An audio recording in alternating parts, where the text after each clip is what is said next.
বৃষ্টির কারণে ঢাকা বিশ্ববিদ্যালয় সেন্ট্রাল ফিল্ডে যান, হাঁটু পর্যন্ত পানি। হয় আপনারা নিজেরা ফান্ড নিয়ে এসে কাজ করেন, অথবা আমাদেরকে করতে দেন। এবং যে প্রকল্পগুলো ইতিমধ্যে অনুমোদন হয়েছে সেই প্রকল্পগুলো বাতিল করে দিছে। আচ্ছা, বাতিল করে আপনারা করেন না, তারাও করবে না।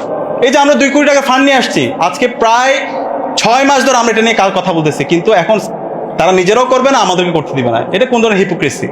ঢাকা বিশ্ববিদ্যালয় সেন্ট্রাল মসজিদে আমরা অনেক কষ্ট করে আমরা বিশ্ববিদ্যালয় পড়াশোনা বলতে হয় না, পরবর্তী আমরা নিজেরাই মসজিদের সংস্কার করলাম এবং এসি নিয়ে আসছি। অনেক কষ্ট হয়ে যায় মুসল্লিদের।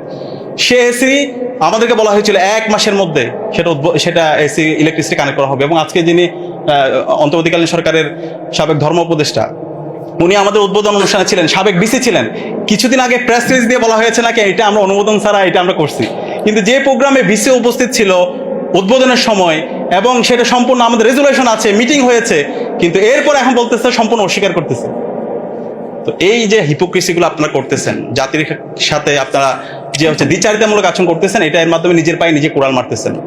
বাংলাদেশে সাবধান করছে আপনাদেরকে, বাংলাদেশে যে জুলাই প্রজন্ম আছে সেই প্রজন্ম বাংলাদেশে যতদিন ইনসাফ কায়েম না হবে ততদিন পর্যন্ত তারা লড়াই সংগ্রাম জারি রাখবে। ইনশাআল্লাহ বাংলার এই মাটিতে আমরা এই শিক্ষা ব্যবস্থার আমূল পরিবর্তন করবো। শিক্ষা ব্যবস্থার যে ফেসিবাদে এখন যে আমরা রূপ দেখতে পাচ্ছি, যে শিক্ষা ব্যবস্থার যে বস্তা পচা আমরা যে কালচার দেখতে পাচ্ছি, সেটাকে আমরা সমূলে উৎপাদন করে আমরা নতুন শিক্ষা ব্যবস্থা নতুনভাবে আমরা শুরু করবো ইনশাআল্লাহ।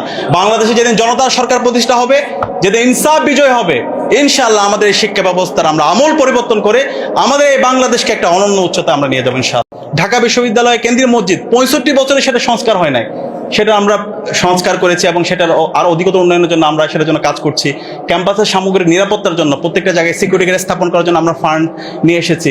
ক্যাম্পাস যেন নিট অ্যান্ড ক্লিন থাকে, সেই নিট অ্যান্ড ক্লিন থাকার জন্য আমরা কিছু ডাস্টবিনের জন্য আবেদন করেছিলাম, সেটা অ্যাপ্রুভ হয়েছিল। পাশাপাশি ইনফ্রাস্ট্রাকচারাল ডেভেলপমেন্টের জন্য কিছু ভবনের ডেভেলপমেন্ট করা, রাস্তাঘাটের উন্নয়নের জন্য আমরা কিছু ফান্ড নিয়ে এসেছিলাম। যে পুকুরগুলো আছে ক্যাম্পাসের পরিবেশগত, সেই পরিবেশ সুরক্ষার জন্য সেই পুকুরগুলো সংস্কার করা, লাইটিং করা, সেটার জন্য আমরা কিছু প্রজেক্ট নিয়ে এসেছি।